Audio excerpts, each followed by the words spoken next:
weeks far as ago. I understood, he still He got the signed. same contract, huh? Yeah, no, Okay, it's a they rule. It's an arbitration rule that if you sign a new contract, you can't get traded right away. No. That's part of the new CBA. You can't. It's not the fact that the cap hit. It's the fact of you cannot just sign somebody and move them like that. They stopped that whole sign and trade stuff. You can't do Yeah, it no more. yeah. His new deal is so 3 they so years they at 58.6. 3 years, 58.6. So we can take that. Really, he got gypped. He oh really that's got. that's on top of. Didn't he already? I thought he was already on the hook for 2 years, 10 million apiece. No, he only So had they 1 year added left 3 of more 12 years to million. that. Yeah, Orlando signed 1 everybody year, DC. back though. Yeah, But they're Yeah, locked in you on can everybody. scratch that. We ain't getting him. They really just want Hey, four centers for some reason. But I hey, think what we got to That's do is why. look at the league. What we need to do is look at the league and actually see what direction the league is going. I'm already Right headed. now, I mean, look, right now the league is going bigger. Right now, they're going bigger, That's why Walker Kessler, out of and we're still all going centers, small. that's why Walker Kessler, out of all centers, right? He's on the trade block right now. They want 3 first rounders for him. Danny Ainge does. That's a lot, man. That's a yeah. lot. And you That's know crazy. why? And you know why? Because centers under the age of 25 years old hey, are the biggest chips in the whole poker table. I agree. hey, Everybody wants big centers because of Wembanyama. Yep. Yeah. Wembanyama changed the And whole Shaq. game up. And yeah. So Shaq. you gotta Hey, have. And Jokic too. I was. And Jokic. Yep. Yeah. Hey, I didn't. It's actually DC 3 months. I looked it Wembanyama's up. still like 2 DC made years Oh, me. it's away. 3 It was months. 90 days. Oh, Yep. Hold on, okay. hold on. He said 3 months. It's DC is 3 3 months. months. I didn't know We it can get was him 3 that trade No, no, deadline. no, no, no, no. Saying, yeah, this is the information is in the NBA. Newly signed free agents can be traded until December the 15th or until 3 months after their contract becomes official, whichever comes later. For example, if a player signs on September the 30th, they can be traded on December the 30th. So they're saying it takes 3 months before, from the point of deciding when it becomes official. Wendell, we can get Wendell. We can get Wendell, y'all. We can get Wendell. But look, Well, DC. are they gonna do that with Paolo Banchero being down? Because he's out indefinitely. This is Yeah, I true. know. I know. I That know. changes things. And plus, Yeah. doesn't it They got also blew out tonight too. doesn't it also change the fact with the maturation of Yves? I don't think a lot of people anticipated Yves doing what he does. They can work And together. They'll be perfect together. Big Q, they'll be perfect together. They'll be perfect together. They will Yeah, fit so Wendell well. called a versatile center, man. Well, I get. Okay. Well. If I saw DeMarcus Cousins and Willie Cauley-Stein work together, I know they can. If Anthony Davis and Anthony Davis could shoot, but that's the difference with that. But like if DeMarcus Cousins and Blake Griffin and DeAndre Jordan work together, East Misi and Wendell could work together. Because Wendell got a game, like his whole game, he's the closest thing to DeMarcus Cousins without the explosiveness and everything. Like he does have a versatile all-around game. His injury is the only thing that's been holding him back. And like I said before, if him and Zion got together, Zion will win an MVP. Like he'll be first team all NBA and everything. The maturation process would have happened because he spaces the floor for him. He can kick it out. The boy ain't just no regular shooter, like no 5-out shooter.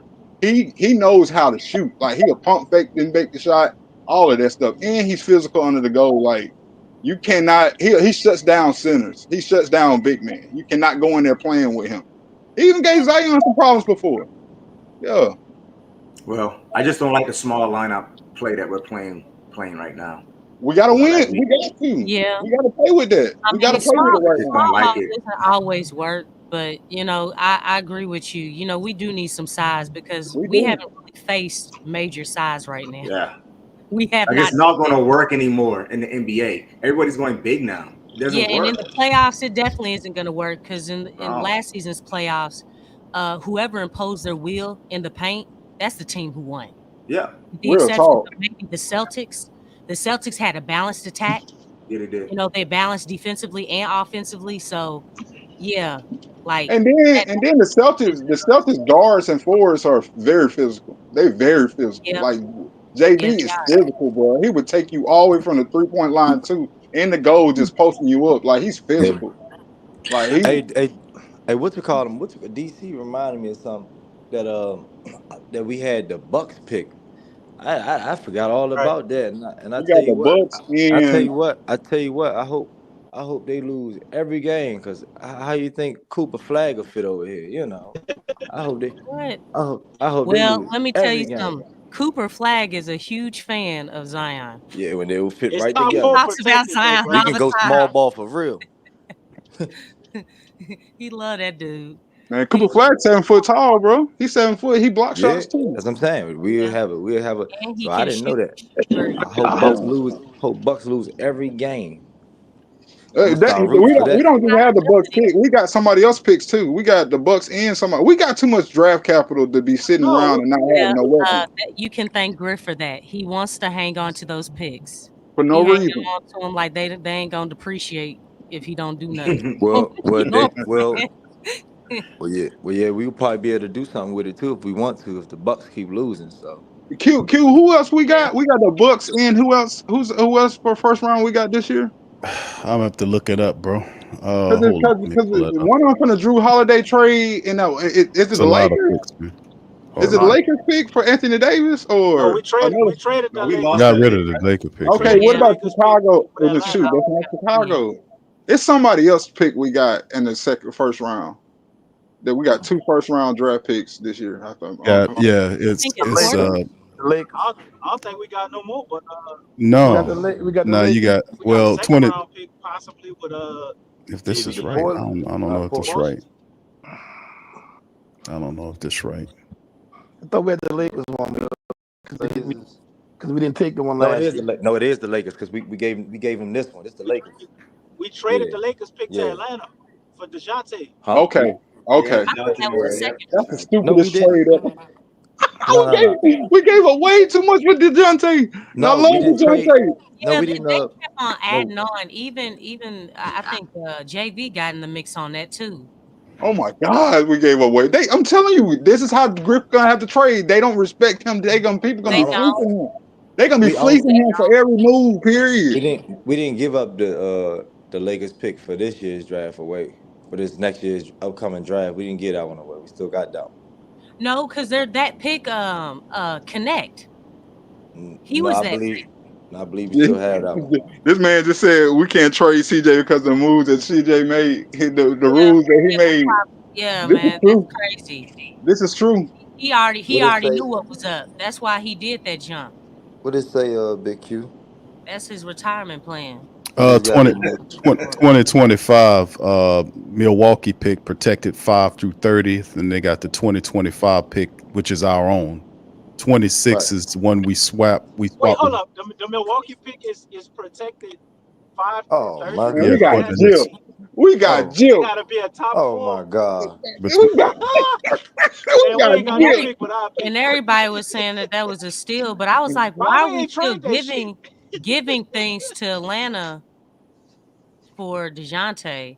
Like they just kept adding stuff on. Lex, I mean, no, they Lex, look at gave that him one. two Look at that one. Drew They just Holiday gave is him about to be a Hall of Lakers. Famer. Drew Holiday is gonna be a Hall of Famer. He might not be first ballot, but he's gonna be a Hall of Famer. They He won a will be. championship with Drew Holiday, and they got a 2 teams. protected on him. Yeah. There's a protected pick. Man, we got Jill. That's highway robbery. I mean, Drew Holiday ain't no superstar, man. That's highway We got No, he's 5 gonna picks be a for him, Hall of bro. Famer, bro. He's At gonna be the a Hall of time, that Famer. trade was looked at like it was He will be on Fame. one of the amazing trade. You got 5 picks for Drew Holiday, man.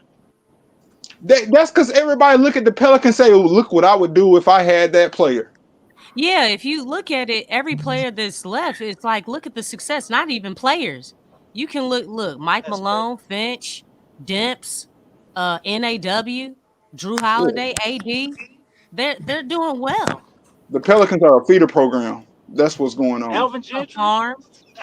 We're a feeder program, but we're a Where's farm. Alvin at? Yeah, he's in the front office at the Kings, right? Yeah, I'm talking he's shit. in public He over there with the relations. Kings, though. He assistant. Oh, okay. But Yeah, yeah, he in he the sure public. did move in. Yeah, he went. The crazy part is So they actually, did a he is move. doing good. I I think that's caught really myself trying to something. troll. Nah, it's just what happened. I mean, when Elvin Gentry left from here, And they put him in the public relations role. So he handing out he handing out beams. Josh Hart Instead of Man, Dumbo like he bro. said he should do. Bro, I said that then at the time, and then he basically took a role, and I said that years before he took that role. Because it was Gail Benson's crazy, man. Gail Benson was like, she didn't want to fire him because he's such a nice man. You know So what? I'm tired of that. Like, golly. it's just they like, run what it. They run it. competitive spirit. It's the organization, man. Griff flam them, man. This is not.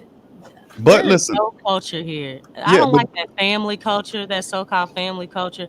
We want a winning culture. I need to go down and get a job, bro. Winning is there. The family will come with it.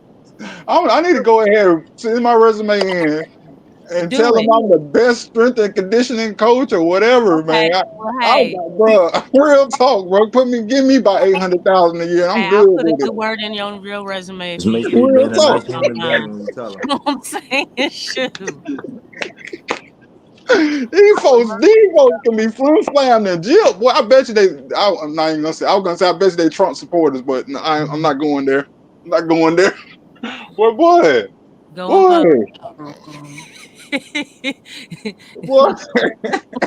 You gotta be kidding me, bro. These folks got a doggone protection on a buck.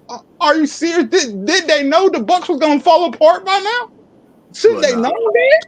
Well, nah, they You not can falling clearly apart because see it. they're not falling apart because of their team. It's the damn coach they got over there. No, they're falling apart because the team they aged out. The team is aged out. Nah, bro, it's the coach, bro. They were just 30-something and 13 last year. Well, the thing No, they were already having problems. They should never picked up Dame Lillard and everything. Yeah. They were Bro, already they were having 30, problems. but they were picked up 34 and Dame. 13, When bro. they traded for Dame, They lost their whole more for identity. Giannis. That wasn't because they wanted Dame. That was so because Giannis was like, "Hey, y'all need to do something." Real talk. And they Real did talk. that for him. And That's they the lost their only reason. identity. You let go of They Drew were 34 Holiday. and 13. You Dame, let go of Drew Holiday. You let go of, and really, Drew Holiday's numbers are better. They're better than Dame's.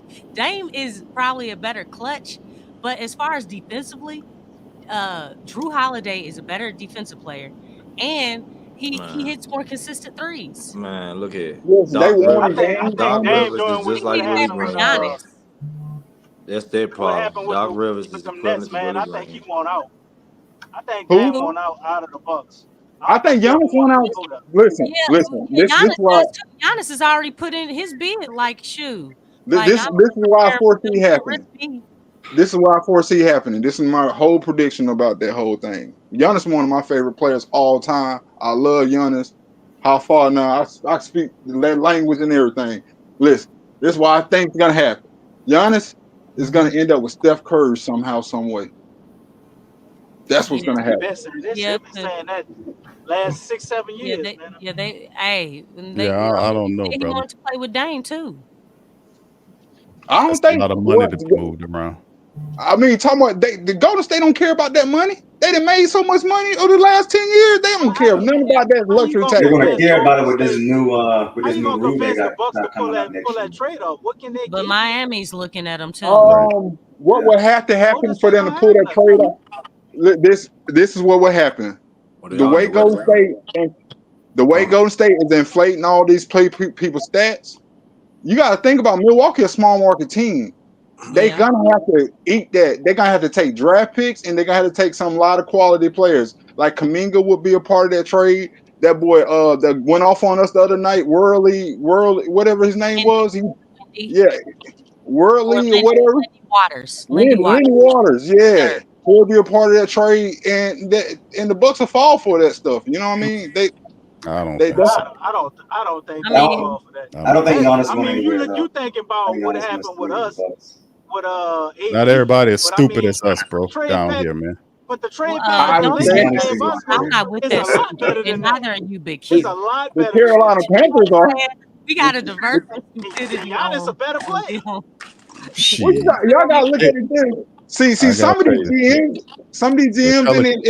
in NFL and the NBA are Jedi's. Like Eric DeCosta over here at the Ravens, he just traded for the Carolina, like traded for that guy.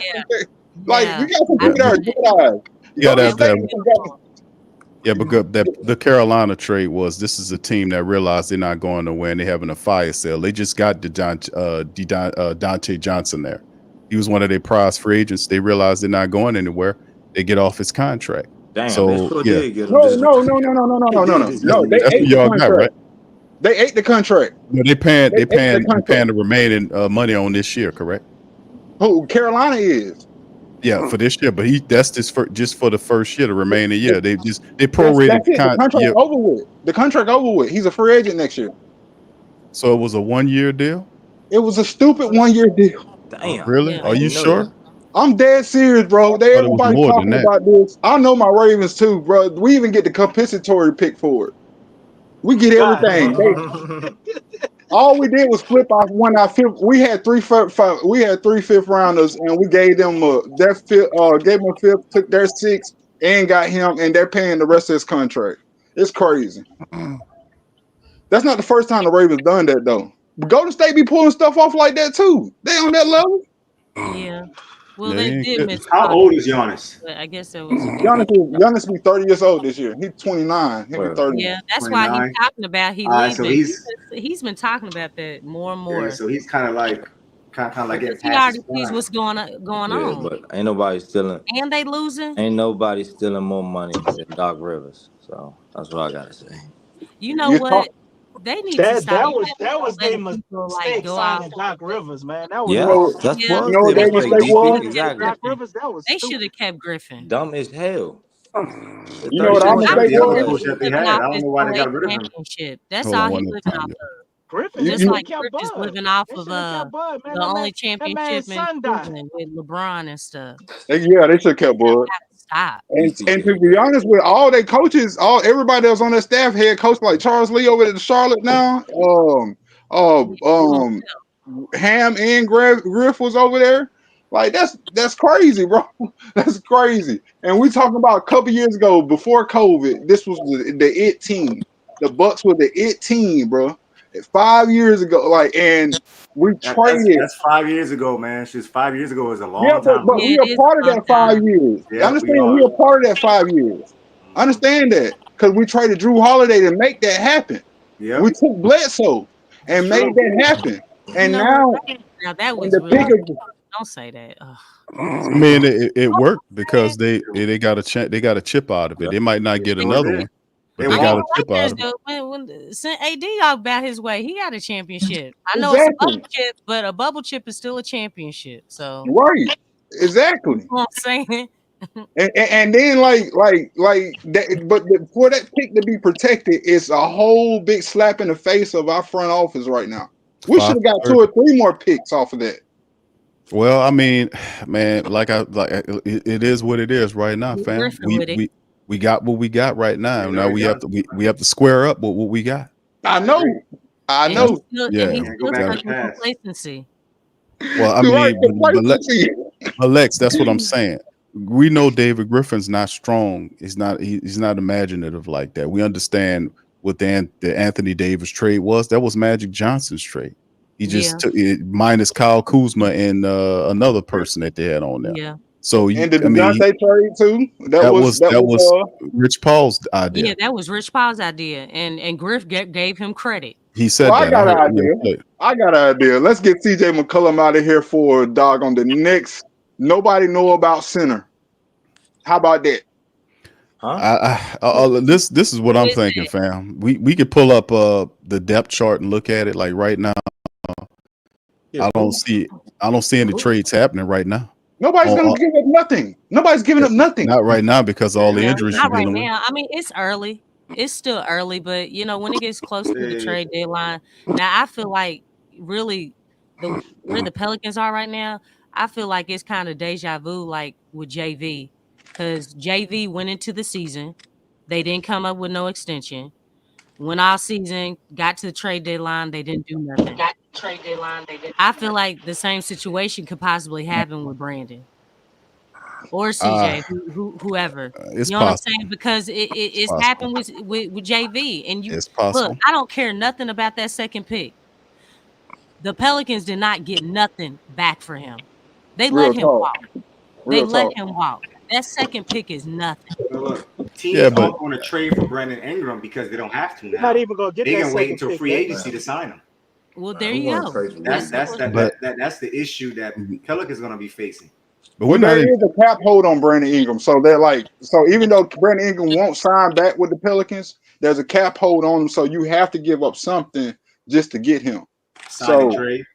it's not a sign and trade. It's just like it's a sign and trade and exists, but it don't have to be as strong as those sign and trades we grew up on off Yeah. of. You know what I mean? It's not as strong as that. You do have to give up something. Somebody can give you. For Brandon Ingram, bringing Brandon Ingram over, let's put you in the vein of, let's say, Cleveland. They can give up Evan Mobley's older brother, and just a second round draft pick and get him. And long as they can sign him, he can fit on their contract. That's what happened. It's not the same as, oh, I can sign this person and I can get Cat for him, or a superstar of that same level for him. Yeah, Caliber for him. Yeah, I don't. Like I said, I don't anticipate nothing happening right now with none of that until way later. You know, right now we so injuries. man, we so hamstrung with all these injuries, and like I just showed y'all the injury list. The closest guy, Trey Murphy, might return in 2 weeks. You got guys between That's the next. a long time. Jesus. I know. And then It's they can wait and see because they want to see. 2 weeks is They a want to long see time in the Murphy NBA, man. Dante. That's right. That's right. Exactly. They- 2 weeks. 2 weeks. Then a ramp up. Another period to see where he is before, and then How he'll many be games probably is that on in 2 restriction. weeks? How many games? Could we play like Well, what? 2 games a week? God is sparing us, the schedule makers, and God is sparing us because we got 4 home games in the next week. So we got home games right now. So we should at least win the home game, right? No. Right. Can't say that neither. Does anybody Can't say want that to? neither because we got the Cavs, right? it depends. Hey, Stacey, it depends on how they come out. Yeah, We don't know what Pelican squad we're Look gonna here. get. I tell Does you anybody want what, to trade for Willie Green? and we don't go 500 when the next 4 games, I'll bring the U-Haul down to New Orleans and we can get the packing. We'll get the packing, bro. We We can get win out those of Willie it. games. They got. We They can got. win those They got games to if we play if we play a similar offense that we played tonight against Indiana, like with the pick and roll. I think And we can. more. Yeah, it can work. We can actually win those games. What the difference is, don't we play the Hawks? We play the Hawks. That's right. Yeah. Okay, We're gonna Clint beat them. Capella is a pick and roll stopper. That's what he do. Darnell Hunter is a elite defender, bro. Like, these matchups really don't fit us. We just gotta lean on Zion to knock down his They shot. never guarded a Zion and Ingram pick and roll. Yeah, but the guy Hunter, the guy that's gonna be guarding him, he elite defender, bro. People don't talk about him, but he elite with it. But Richard Shea is not gonna do nothing against us. They rookie, like he don't really get to the rim, but he shoots. Trey Young is elite, super elite. He probably top 3 playmakers in the NBA right now. You know what I'm saying? I think we're gonna beat the Hawks, though. I think we're gonna beat the Hawks. Hopefully, we should. We should. We Hey, got look at Zion. man. Pelicans have always Until we- struggled with the Hawks. Man, for some until we reason. trade I Willie mean, Green. Yeah, that's Well, the option It too. ain't y'all. I don't want y'all to Hey, get. remember when I said that, Big Q? They did it with Doc. I don't They want Yeah, y'all to often get. they traded did. Doc Ain't Rivers nobody to gonna the trade for no Clippers, Willie so Green. it No, can't but no, happen. Not But getting I don't. I think we're gonna struggle with the Cavs. Do not start getting optimistic. Yeah, the This guy Cavs won one with game. Atkinson, he really And has Mobley. them playing together and Mobley. playing to their strengths right Man, now. that's the best team in basketball right now. That's the best team Yeah, in basketball right now. And Oh they've yeah. been yeah, they torn. are. They have the best record.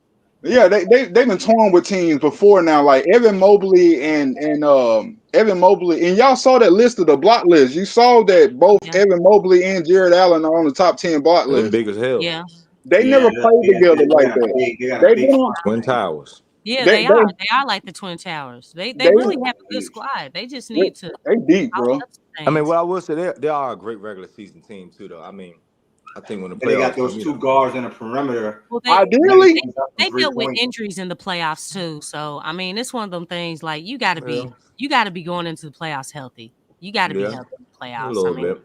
well, that's why they want Ingram so bad. That's especially your really main what. player. That's why they want Ingram so bad. They want to replace Chuma Kuki. They want to replace Isaac Okoro with Yeah, Ingram. Yeah, that'll put them yeah, over the top.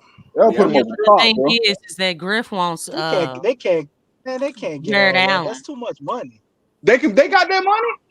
And they He ain't got gonna, that money. but they ain't gonna give up Jared Because of what Allen. their I Evan mean, contracts Mobley ain't hit the still books. that's who Evan really. Mobley's still in his rookie deal.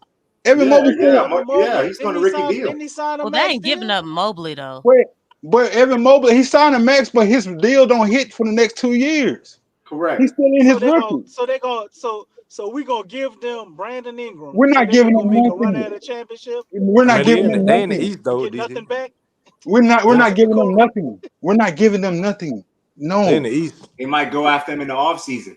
That's what he's That's saying. what might happen. Like, But but at the same they time, don't, they I don't would have the money. That's what I'm saying. Like you they got would have the money. They Mitchell. would. Mitchell They they would gave a max deal to. They Yeah, gave the they get. max deal to Evan Mobley. They Yeah, Q, can you re-signed pull it Jared up? Allen. How much Q, money can you yeah. you, think they got? They Remember got a what two he's hundred saying is the dollar money. can you pull million it What up, dollar he's Q? deal saying is with the Darius contract won't Hey, Garland. kick in until 2 hey, years. DC, they That's got what the he's They same saying. gonna, they amount of gonna have money the money, Orlando bro. got. Orlando signed all their players. Can you pull Yeah, it up, next Q? year 'Cause they ain't gonna have the money though, Lex. I Next got hey, you. year, hey, when all them long contracts kick in. as long as they get him, they're not concerned. Some of these people don't even care about going over the luxury and losing them straight. They want to win the championship. Yeah, Like, people ain't and that's caring about that. that. That's The the only team aggression. that's caring about that is the Pelicans. Yeah, the thing is, and That's the only team they're not locked caring into about winning. These teams there are being aggressive though. They are being very aggressive. They trying to win now. They feel you like they can go. win Look now. at it. It's right there. Look at it. So what it say? I can't zoom it in on it or whatever. I can't see all of that. First year, 24, 25, 26 year hits at 38.6. So yeah, that 5 year, $224+ million deal, and then 25, 26 is when it kicks in at 38.6. Then it So that's 2 escalates. years. They can get him, bro. They can get him. Yeah. Some of them teams made these That's smart next moves year. like this. We the only dumb ones. We the only dumb ones, dog. Well, don't add us in there, Stacy. Not us. I'm talking about the We're not Pelicans. getting The front nothing back. office. Look, we trying to We the only ones. we trying to make them smart, man. Look, I'm just really particular about them words, man. You Hey, who was that? Yeah. Who was Cleveland's head coach? Atkinson. Used to be with Kenny? Gold. He's the first year. They Kenny fired Atkinson. Bickerstaff and brought in Atkinson from the Warriors. I was being And advocated. what He was Atkinson coaching Nets. at the Brooklyn too? He was at That's Brooklyn right. as well? Yes, he Yeah. was That's at right. Brooklyn.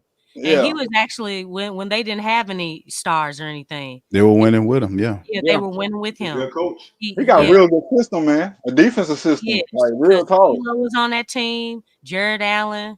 I want to say Karis LeVert. Spencer Dinwiddie, I What's want to that? say was in.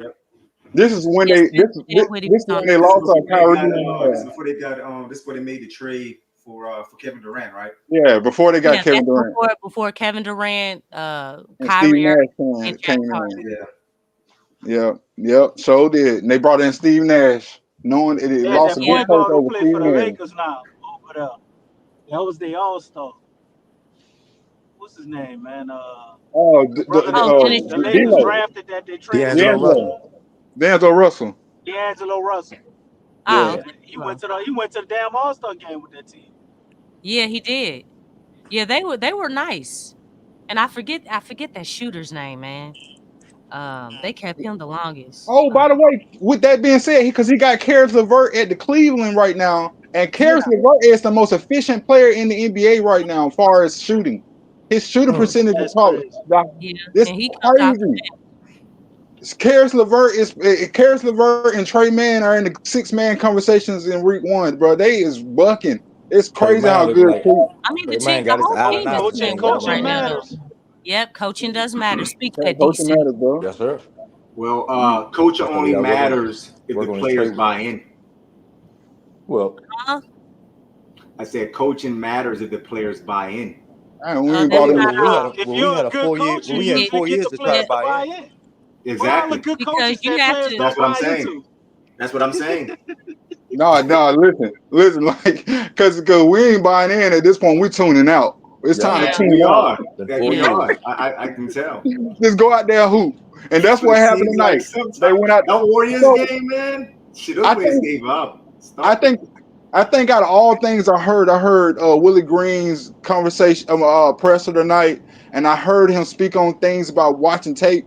Then I heard Hawk, how deep and how knowledgeable Hawk is about basketball, especially coming from Prince George County. You know, Yes, they sir. lead, that's Yes, the, sir. like that's DMV shit. the mecca of Yeah. basketball right now, You the know high it. school basketball. But long story short, the way he broke things down when I was listening to Hawk, and I was like, hold up, these boys watch tape.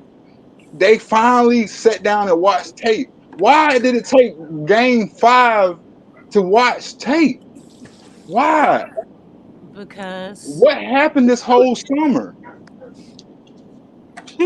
I mean, look, hey, I'm asking a question. Why didn't Willie do his homework in the off season? That's what I'm going Learning with. more about his personnel. Like, And then We, opponents. why we haven't we just got gotta that? let them Like, play and go figure it out. We gotta you Because let know them that's what? what we play. That's look a like. horrible We look coach. like a pickup That's a game. horrible coach. I'm not gonna sit there and be like, hey, y'all figure it out. I don't Help have a them. plan for you. I need to see what you can do, and we'll figure it out. No, he's been it for how many years? How many millions does he make? Years he been with this group. How many Minus millions Every he year is make? a different and league. Every year is DeJounte a different and league. whoever else is new and Tice. Yeah, bro. I mean, when it come down to it, it's like we look like a pickup game. We really did in this first 5 games. We looked like we had no structure. Tonight we looked like we had something going. And it's the Yeah. simplest stuff. It wasn't like it was just extra. Yeah, this is stuff that you would have thought of years ago. Like let's Yeah. go and pick a roll When you got talent, it don't have and to be. It Zion. don't have to be that difficult. Yeah, When we you got know. talent, it can be simple. Well, Right. It the just thing needs to be is, structured and Don't have a consistent. coach. Correct. I agree. Yep. Bro, we couldn't even break down a trap earlier this week. no, because This they is turned their back on the ball, over dribbling and different things. real But talk, and then no, not knowing the tendencies of what teams would do. Like let's say CJ ran straight into a trap on one. This is what Golden State did to us. This I forget what Portland did, but this is what Golden State the definitely same did. thing. Whenever Zion got in the middle of the court, they would go into their zone. It either the first night was boxing one, okay, and the second night it was 2-3 zone. You supposed to shoot out the 2-3 zone. If they're gonna go in 2-3 zone, you should be able to shoot out of that. He would run straight into it. But on if anybody else touched the ball, what they would do was go at the baseline and then they get trapped.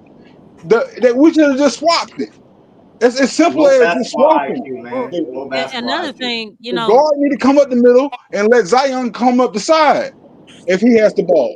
It's as simple as They that. were trying to post Zion against one of the Yeah. best defenders in That's like not the last 8-10 years. And what happened last night. What happened against Golden State? Zion should have been a facilitator. He should have been the distributor of the he should not have offense. been posting Green. Well, he Stupid can. basketball. You can post. You got to pass out the Hard. post. It's You hard. can. I'm saying You you know what? can post. You got to pass out the post though. You got to be a Yes. post playmaker like Julius Yes. Randle is. Correct. Facts. So that's different. That's a little bit different. Like Green. like y'all remember when we had DeMarcus Cousins? Remember when Yep. DeMarcus Cousins would go down there and he would know exactly what to do? Well, he's a different type player than Zion because It don't matter. They're elite athletes. because he's a better post player than They got Zion. He's light, gravity. a better post player. It don't matter. They're elite athletes, and they both cause all this gravity. Because you got to think about it too. Before DeMarcus got to the Pelicans, at the Kings, he really had nobody until Rondo came over. You know what I mean? Like he really never had nobody. And in fact, they were drafting people. This is why I was so scared about the Hawk They was situation. missing like shit. Don't rush Hawk out there Zion's game because is so predictable. I saw what Zion's game is happened. so predictable. That's why Green was able to stop him. Who? I said Zion's game is so predictable. People can't stop him. People can't stop him. We know what's coming. You can't stop that. They can't. weren't running the right plays. Like Exactly. He's not stopping it, bro. Somebody got their TV Zion on with is the so thing. dangerous when he's in that middle. My phone. Somebody got a How YouTube you open. break that down? I can't. That's what I'm saying. Tell Lex to tell that. Oh, y'all good? Y'all we can still hear you, bro. DC. That can scare me. I told you I'm working. I'm What is going on with DC and I don't BQ? know, 'cause Okay. I think someone has a What's YouTube. going on with your mic? There's too much echo, man. Okay, you good, Lex? Go ahead. I'm listening. I don't. Go ahead. You got the floor, Lex. I think they cut out real fast. You got the floor. That's weird. Ah, dang, I'm still seeing echo. Where's that come from? Does somebody got on their TV too? We're not hearing your echo though. I'm not hearing your echo. No, you the only one got the echo. You hear on. It's annoying me. But Okay. anyway, Yeah, I think Zion it might be. being in It that might be. middle on that zone is lethal. If they just have somebody running the baseline, okay, they run this stuff in college and in high school. This is really simple, and I don't understand why they don't do that, because once Zion squares up to the basket, it's over. I mean, they've ran that so many times, and then you have the shooters on the outside. There's two things with the zone. You pass with a zone, obviously, you shoot through it and everything, but you can also attack it, because the middle of the floor is the most vulnerable spot. Once you get in the middle, especially if the defense is not communicating, it exposes everything. All you have to do is have that quick reaction, and whoever's cutting on that baseline or whoever's outside, because everybody's going to collapse on him, just like they did in the game. And I felt like he was fouled many a times. That dude was sandwiched so Every many night. times. And I don't understand why they didn't call that stuff, because I think they were focusing on the top part when Draymond had his hands up. But it's like, dog, there's another part of the body. It's called the lower part. You know what I'm saying? Like, that stuff is a blocking foul. So even though his hands may be up, he's turning his body. That's a blocking foul. You have to call that. But I don't know. They called it like he was playing great defense. Like I was saying, right? I thought Zion posted up Green too much. You got to beat Green off the dribble. If you're going in the post, like you just you're actually making Green a better defender. Yeah. Like you're making him a better defender if you post him up. That's what I was trying to say earlier. I agree. That's not Zion's strong suit. When he has the ball going downhill or he's on that wing, that's when, because nobody can stop him at that speed with that girth. They can't do it. It's like, good luck.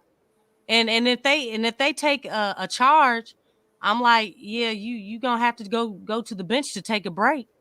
Nobody's staying up in there once they get hit by that dude. I thought he helped. I thought he helped Draymond Green out a whole lot with the posting. It's, when I'm watching the game, every time he posts Draymond Green knows he's not going to go right. He's going to go left, correct? Zion? Yeah. Mm-hmm. And Draymond Green knew that. I think everybody knows that. But he do go right. Like, let's be honest, everybody knows that.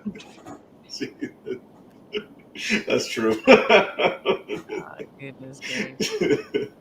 So Draymond Green was daring him to okay, come on, post me. I want you to post because I know your posting game is weak. I know what your strength is. Like your strength is downhill. He got him a couple of times, but I think when Zion went to that jump shot on him, Draymond couldn't do nothing with that. No, I agree. Like, do that, please. Keep doing it. That 10-foot jump shot. Like he had that jump shot on him. Draymond ain't about to jump with him. Like, he's got to shoot more. I just think they need to build his confidence up. Need to build Zion confidence up and basically try to force him to shoot that 10-foot jump shot. Yeah. I don't think the coaches is forcing him to shoot that jump shot. Well, I think he's, like he was saying, sometimes I feel like he's too passive and things like that. Like, he's got to play. I think he thinks too much sometimes. I know Zion really likes to be efficient. He's been efficient with the exceptions of those. You got to get rid of that efficiency crap and just play. Yeah, because really, I look at Kobe. Kobe didn't have the greatest efficiency. No, but you know what? He's a play. Shooter. And he even said that. He was like, man. He was efficient in certain quarters, like the certain quarters that matter. Yeah. But, I feel like Zion's touch with the basketball is so elite. I mean, it's like, dude, I really don't mind you taking those shots. And everybody has said it up in here, like, even with Yeah. him shooting 5 threes, like, I don't Shoot it. mind that. I don't mind him shooting that. Like, you can If you're shoot. that wide open, Yeah. shoot the ball. And he actually has a nice shot. He just he needs to make sure he gets that arc on it. But I mean, it looks for the most part, it looks good. Yeah, like that shot he hit tonight was a good shot. Take that shot more because that shot's going to be available the whole entire season. Take advantage of it. I think Zion need like just a regular standstill jump shot. I think that would add his confidence because like he can shoot that little turnaround fadeaway. I don't like that shot though, DC. I don't like that floater, but he don't have like just a regular jump shot. So I like it's the regular jump shot. When he's at That's the what I 3-point line, he got that little set shot, you know, that Lexxah's talking about, where sometimes it's kind of flat. But if he was just turning himself into being able to take a regular jump shot, I think that would make him more comfortable. Like off of the pass, like that's going to open up his driving lanes better. Right. Just make it easier stop for him. and just pull up a regular jump shot. Yeah. I agree. Like that 18-foot, 15-foot jump shot because it's always open there. Yeah. I think defensive teams will let him shoot that because they don't think he can shoot it. But I know he can shoot it. He can hit it. Yeah. I mean, he really can. I mean, he has. I like the lift that he gets on his shot, like because he's already bouncy. Facts. And the same thing when he's shooting that 3, especially when he's bringing the ball down and they give him that space. And he did it tonight. You know, he was kind of hesitant, I think, a little bit. It was in rhythm. It was rhythm. Yeah, but I'm saying, coming off that dribble, because when you're dribbling, you have a bounce to you anyway. And so that helps, with the lift on his shot compared to him, just shooting it flat-footed. He already has that bounce to him. Just like we got the rule for BI to shoot at least 6 threes a night, we need to have a rule in place that Zion needs to shoot at least 5 to 6 jump shots a night. Well, right now he's been shooting 50%. From BI. Because he shoots 2 threes, he's made 1 and he misses 1. I think they need to leave him how he is. To me, he's working it in. I just think it's gonna take some time for him to get comfortable with it. But if he's able to start taking jump shots, every time I watch Zion shooting, he always shooting a set shot from 3-point line. You need to take jump shots from 3-point line. I don't really get closer. I agree. But I don't know how much that is with because I know he talked and he was supposed to be 272 coming in the season. I'm looking at Zion and his weight is down, but he actually looks bigger than he looked. Looks like he's about 280 to me. Looks like 280. Yeah, he has a very unique body. I think whatever he condenses down, like I guess maybe body fat, maybe he increases in muscle or something. I don't know. Maybe his muscle. Maybe his muscle is built different. He's just a big bone guy. Yeah, Zion's more muscle than fat. I don't think he fat. I think he's shaped weird, but he got like some big legs, Yeah. So what? I think he broke his leg when he was a kid. So he was supposed to be taller than what he is, but he broke his leg or something like that, and he's stunning his growth. Yeah, something like that happened. And he but either way it goes, his bone structure, he really got a football player's bone structure.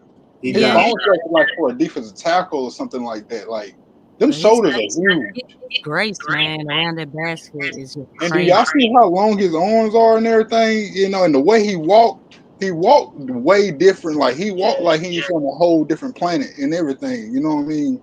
Like everything, but I don't change nothing about Zion. Like it's not. I don't feel like it's anything of his game. I can work with that game. I can win a championship with that game. Yeah, it's everything around him. Only thing I change, I think he still needs to take more weight off, man, to help his stamina and of course. and his lift. Zion can't jump as high as he used to be able to jump. I don't know if that athleticism gone forever, but I think it's just the weight. Like he's still not Duke size. He's still not, that size. I think he So lost you some know, of his like, athleticism skills since Duke. My opinion. I think it's just the weight. I think he doesn't. I think he's he He don't jump full uses it out every time. sparingly. I feel Yeah. like he's smart with his athleticism because he understands that, obviously all those jumps. I mean, It's what's going his to catch name? up with him. Kevin Garnett talked about it all the time. Got so many He jumps. said he wished he could take some of them jumps back. You know what I'm saying? I agree. I think he's just smart with it. I don't think he shows it like he's like, okay, hey, maybe I show it in this segment right here, but and other times he doesn't. Because he has moments where he's just jumping out the gym and it's like, whoa, where'd that come from? So I just think he's just being smart with it, not trying not to do too much, because obviously that is a lot of weight that he's coming down on his knees. He did it today. Jumped out the gym on that Yeah. alley oop. That was that alley oop. The alley oop was crazy. It sure was. Man, that 360 that he missed, oh my gosh. I thought he should have did it. I thought he should have did it a again. regular dunk. That boy that caught alleys in high school and put the ball all the way down on the bottom of the sole of his foot. Yeah. And brought it back and dunked it. So Yeah. it's like I done seen him catch alleys through a 360 windmill off an alley. Yeah. Yeah. So he not Up like here in that. I think it's Spartanburg, just man. the weight. It's Up just the here in weight. Spartanburg, man, Zion he at used to like play all the time in high 260, 250, probably could do all that. He probably like homeboy say about 285 right now. Well, that's In high school, he was like because, 245 in high school. Yeah. 240, 245. Now you're right though, cause like shit, it's like a big truck. DC, it ain't gonna do as much as a lighter as a little SUV or something like that. It's just not. Right. That's why he has to develop that jump shot for he don't have to It's rely harder to on. land that big truck too and slow it down. And notice his game is way more paused than Blake Griffin. Like at this point, remember how great Blake Griffin came out and Yeah. That's his high praise. Some people wouldn't believe that right now. I never liked those comparisons. I think Yeah. I can No, understand. I'm not like comparing them. I'm talking about the fact that the game they were so explosive. It was superiorly explosive, more explosive than other people. But Blake only wanted to do that. He only wanted to dunk. He only wanted to highlight. He didn't want to work on his He started turnaround shooting jump. the jump shot later on though. Yeah, but that's when the body broke. He didn't like being down low though. Blake Griffin. He would get pushed out of the lane so fast. Yeah. You can't do that with Zion. You can't do that. You can't do that with him.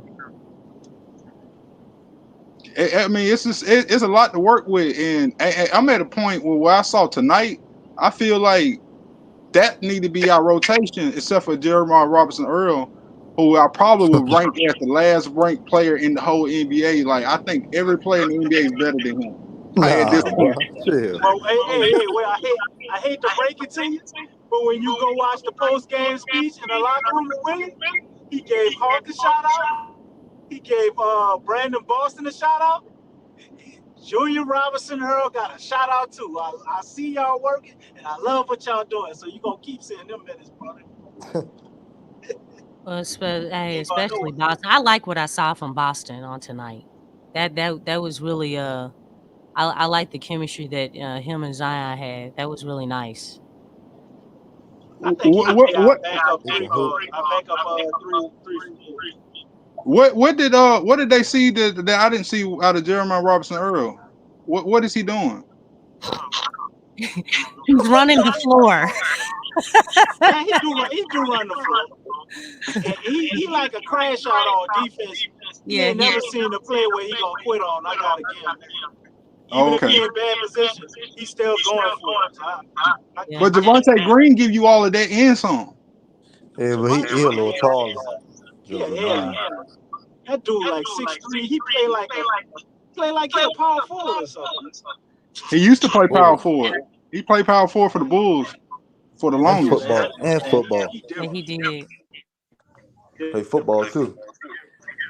But JR is doing something right for him to. I don't see nobody talking crazy to him. Right. I mean, like, but we also know that Willie Green don't know the same basketball that I know. Like, come on now, like, he don't know the same basketball you know, Lex. Like, Think that you can say that again. Like, it's almost like he has situational awareness issues about basketball. Yeah. He's seeing a different game than what we're seeing because Yeah. he's supposed to be like Golden State. He's supposed to brought that Golden State to us. Man, Steve Kerr put on a coaching clinic against him. Yeah, he did. And that's why I was saying, like, a lot of times with Willie, it seems like he doesn't know his personnel. He doesn't know where to put guys. He's not creative in his plays. He has no imagination. We see he can easily be figured out. And that's one thing that's really concerning. It's like, yeah, like we know that he can have nights where, okay, he's calling timely timeouts. He's not doing the rollover challenges to the next game. He's not doing that. So he's got to show some consistency. I'm still not bought in. I mean, yeah, like the times that the team wins, obviously, you know, people want to hear like, oh, you got to give him credit. But it's like, dude, I'm expecting more at this point. Because the thing is, we know what he can do in regular season. It's really when building those winning habits throughout regular season, not doing something that works, and then you're taking 2-3 steps back, and then you're taking 2 steps forward. But, you know, that to me, that's not growth. I want to see, like, look, you find something, stick with it. Don't revert back to something that doesn't work. And that's the thing with me. And then when the playoffs come, that dude still has an adjustment problem. I mean, playoffs is about adjustments. One team is focused on you, man. One team is focused on you. So if that team is focused on you and you're focused on that team, you have to be able to make the proper adjustments during the game and in the next game. And he doesn't have a proficient counterpunch. I just, you know, he's got to show me those things. That stuff, not only show it to me, but it's got to be consistent. It's got to be consistent. Hey, you know what, Lex, on that note, and it's probably like one of the last things I say, but on that note, it's like, I'm a fan of the Pelicans and I'm happy for our win, but I got to feel bad for the Indiana Pacers fans because Rick Carlisle is atrocious on defense. His defensive system just don't work. Because we done lost by 30 or 20 something all week, and we the only team. Yeah, and we the only team. They're the only teams that we put up. What we had 115, 100 some. How many points we had tonight? Cause we didn't get over 90 on Golden State. Oh no. No, it was less than. Yeah, it was. I think 89 was the most they had. So we go a whole week of just getting blew out by 30. The first game was more than the second. But that game was over a long time ago. Yeah. That game was over a long time ago. You know what I'm saying? But either way it goes, it's like that defense is so atrocious. They had just gave up. They went into overtime, almost went into double overtime against the Celtics. The Celtics almost pulled that game off. Really, it was a fluke win for the Pacers. But you know, that's 2 nights in a row you getting busted by 100 some points. So I mean, when I want to give Willie credit, and I say he spared his job, gave him time. To be honest with you, you got to prove this against some teams that's winning. Yeah, and exactly. I don't want to move the goalposts. I don't. But I'm seeing what we got going on. We don't look well. Tonight was really good. We don't look good. Yeah. All together.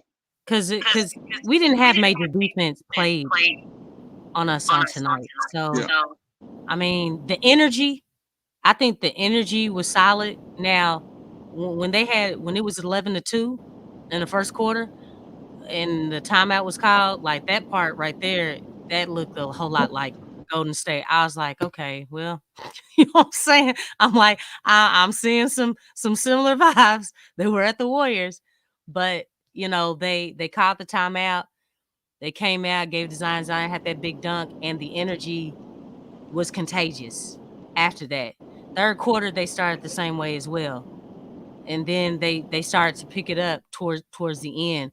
But you still have to put together all these quarters. You can't have hiccups and these hiccup starts. You can't do that. Lex, I thought we was gonna implode. I really did. Except and when Boston started hitting those shots and Hawk started hitting his shots, that's when I was like, okay, we might have this in the bag because I know that team's atrocious.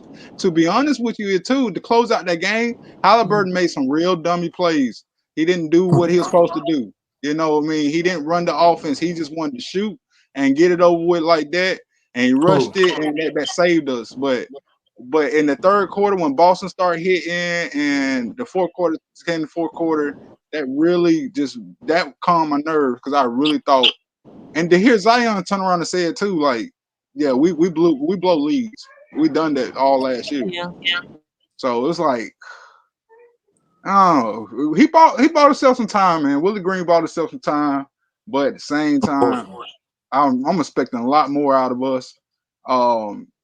And I want to see those guys on our team right now. I don't want to see CJ McCollum for a while right now. I feel like the third and fourth string, I feel like they play very well. They play with a lot of energy. They understand their role.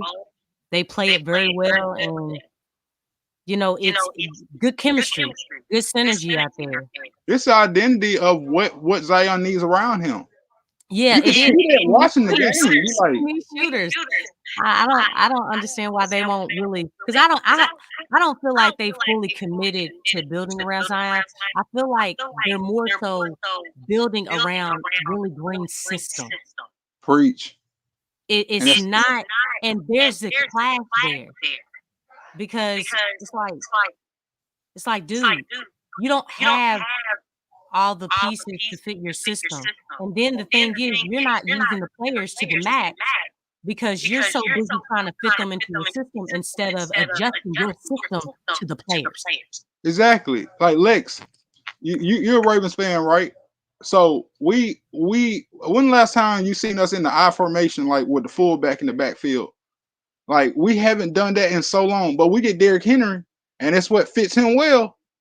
We go ahead, we use the I formation a lot. We make it work.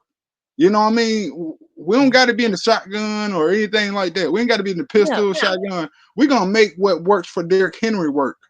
Yeah, put your weapons, use your weapons the right way. Utilize your weapons.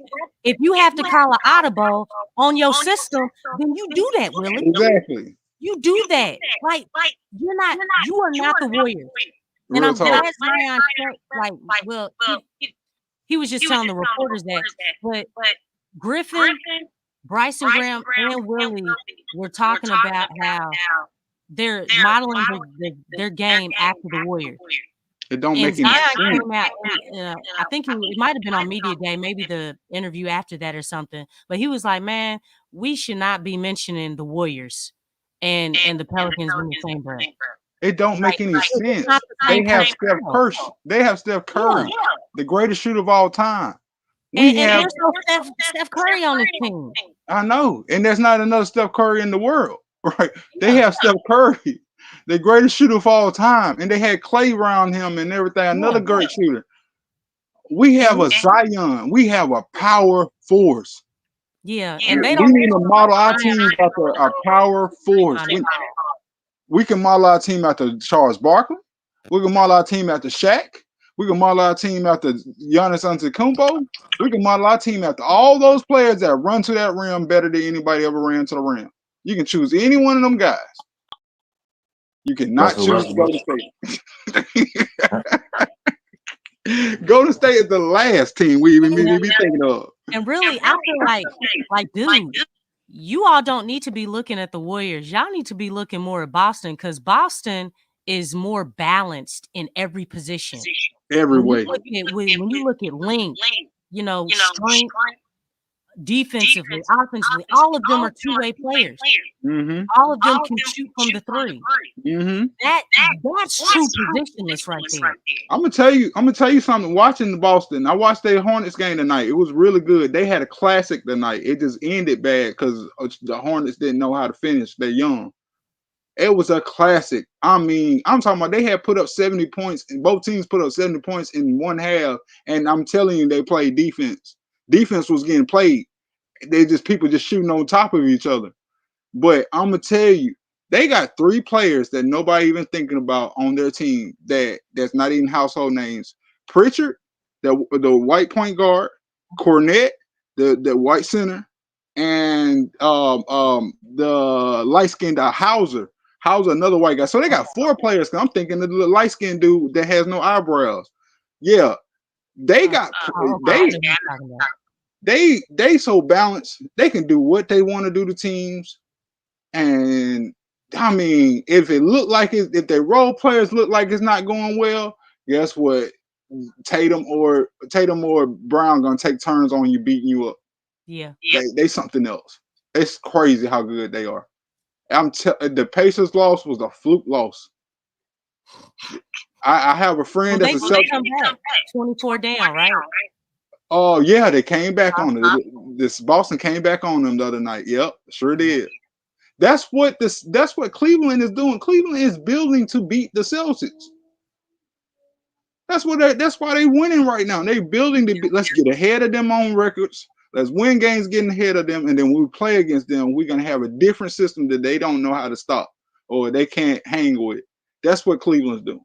And that's what everybody needs to do, because that's the team that just won the championship. Yeah. As far as us, we need to be looking at our own division, and we also need to be looking at OKC. And then the Lakers are coming. There's only OKC makes me sick. I know they're so good, bro. It's like, yeah, they are. They really are. They're so good. Oh man, what can they do? Both Pelicans, the T-Wolves and OKC started their rebuild at the same time. I know. And the Pelicans are at the bottom.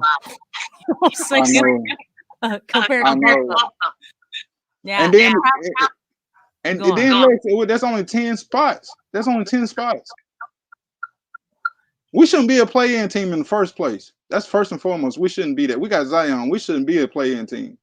There's still only 10 spots, to get into the playoffs. And the West is so deep. Like, the 11 teams is going to be a really good team. We got to win our game. Yeah. All right. Any last words? I'm glad we won. Go Pels. I really enjoyed tonight. I'm glad we won and everything, but we got to be consistent with it. We better not lose to the Hawks. We better not lose. We got to really hit all 4 games, or at least 3 of the 4 games. And it got to be something like this system. I hope this game wasn't fool's gold, but I know it is. I know it is. I mean, we really depending on Brandon Ingram and Zion to be great together, and they're not. We're really depending on that. I like them. Both as players, but they go into the same spot. They go into the same space. The issue is Brandon has got to shoot the threes. Brandon, take your threes when you got a chance to take your threes, bro. And that's what it come down to. Yeah, and very impressed with Yves Missi. Very, very, very. Yeah, 10 rebounds tonight. I know. Like any other person that gets put in that situation would be like I'm going ahead and start vote. I'm going to go ahead and start pulling for him to win Rookie of the Year.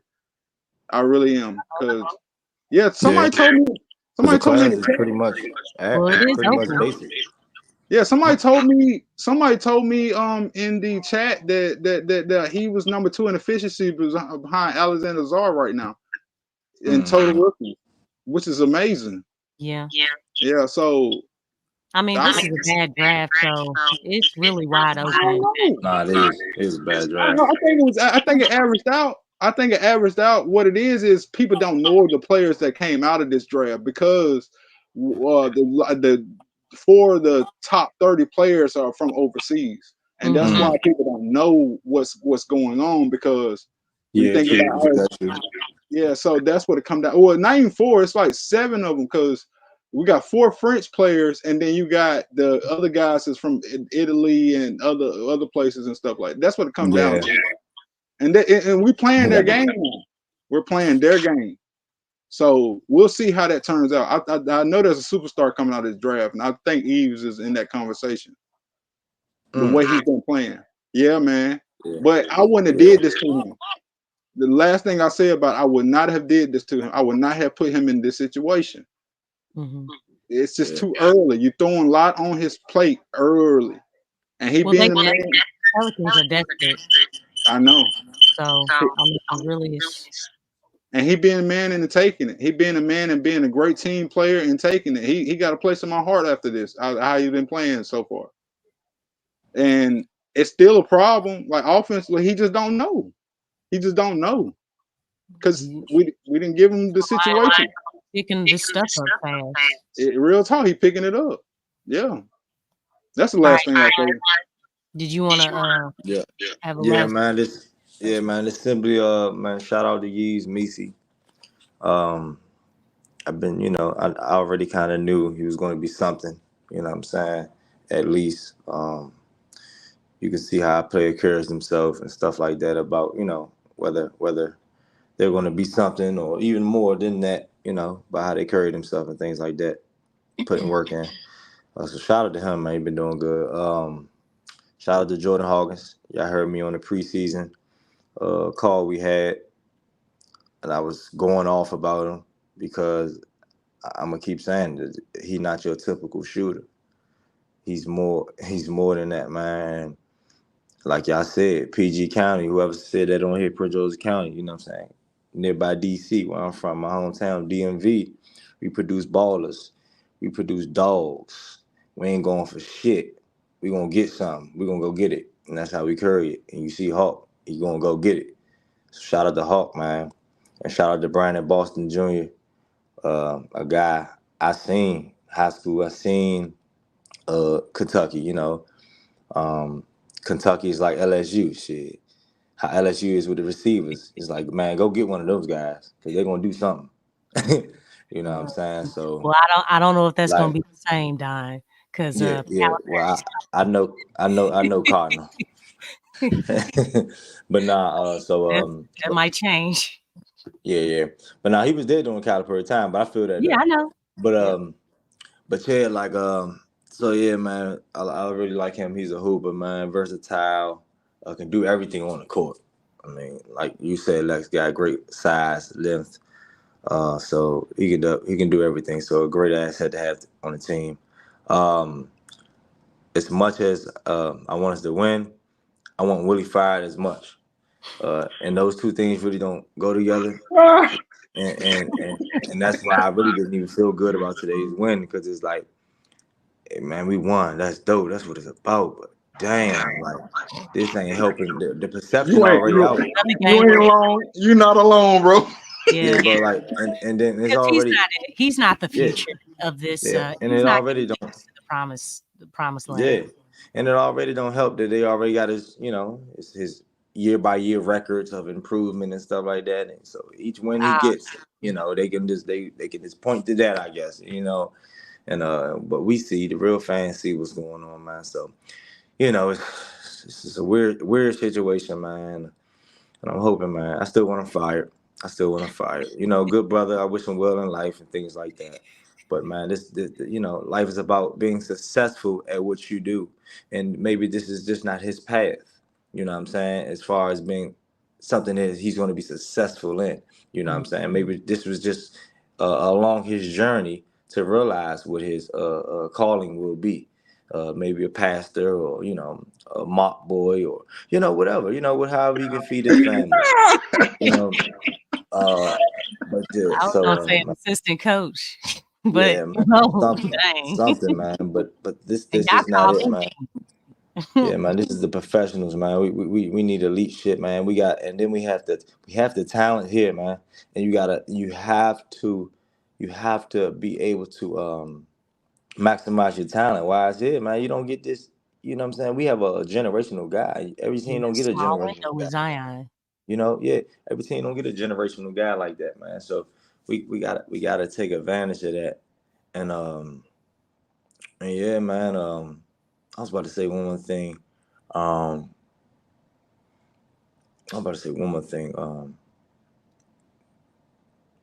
I had lost my thought, but yeah. So we gotta get. I mean, I don't mind Borrego taking over. Seems like a guy that can. Yeah. Oh, that's what I was gonna say. You know, you see how important coaching is. Like I say, I don't think the Bucks is. It's not about them getting old or anything. I mean, it's man, dog. They was 34-13 last year with Adrian Griffin. Just last year. Not that. It's not even. It hasn't been a year. It's been months ago. You know what I'm saying? Where they were 34-13. So, and they're yeah, that's the same, mostly the same team over there. But you see how important coaching is, man. My man Doc got them guys looking terrible, and that's a championship team. You see what I'm saying? So it's like you see how important that coaching is, man. Like, and Doc and Willie Green, man, they're equivalent, man. Like, you know, that Boston team 2008, man, them vets and that talent took them there. You know, and they had a lot of alphas in the room. You feel what I'm saying? So they was, even when, you know, I mean, Doc was, you know, implementing whatever he's saying, but you know, at the end of the day, they had a lot of alphas, a lot of guys that speaking up for shit. You know what I'm saying? They ain't going with everything that Doc's saying. You know, that's why they was having fights and arguments all the time and within that team, because it was so much damn passion over there, man, on that whole roster. You know, to be great. KG, Ray Allen, Rondo. Then you got dogs in the bench, niggas, you know, niggas, real niggas, like, you know, Is there a Leon reason why you Poet. took Pierce off that list? Huh? Oh, no, I wouldn't. Yeah, I wouldn't even. My bad. Yeah, Paul Pierce. Nah, I don't mind. I don't care for him. Yeah, I was I just ain't. saying. Yeah, I ain't do that on purpose. But yeah, man. So, man, this coaching thing is serious, man. It's annoying. I've been talking about this thing for years, man. It don't take this long to see it. Trust me, I'm a New England Patriots fan. I know what success looks like. And we're rebuilding right now, so we're going through our little things now. But I appreciate the success we had, and I know what it looks like. So, bro, like, it don't take that long to see when somebody got something, you know. So It's painful to see that we're the only team that's built to not succeed in the future. All those other teams that got that got squads and they got money, they got cap space to get another big guy to go with, and we're the one team that doesn't. We refuse to pay our one guy that we need to keep or don't need to keep or whatever. You know, whatever they choose to do, we refuse to pay them. That's crazy. Yeah, Pelicans definitely need a bomber over here. Because I he know. don't mind spending money. I know. I know. Paid for that whole arena by himself. And still got a team, got the best roster I ever seen with a team like, and no squad I've ever seen that like, usually when teams are building a new stadium or something like that, they teams fall apart because their money gonna go one way. This man didn't care. His money went both ways. And what y'all think will happen first? Pelicans win the championship or Pelicans changing the state? Oh man, I didn't know that was in play. That's crazy. It's a whole other conversation, man. I didn't even know that was in play. Trying to close. Come on, man. But, yeah, we getting ready to get up out of here because it's dark and all that good stuff. So I got a ref and coach on tomorrow, so y'all trying to keep me. I enjoyed it today. Forget Appreciate tomorrow. you, Today. But yeah, appreciate you, Stacey. Appreciate you, Don. Appreciate everybody in the chat. Yeah, hit that like button, subscribe, share the channel. Yeah, do all that good stuff. And y'all have a blessed morning / evening, whichever one you got going on in the time zone you got. All right, y'all. Good morning. Good morning. All right, peace out.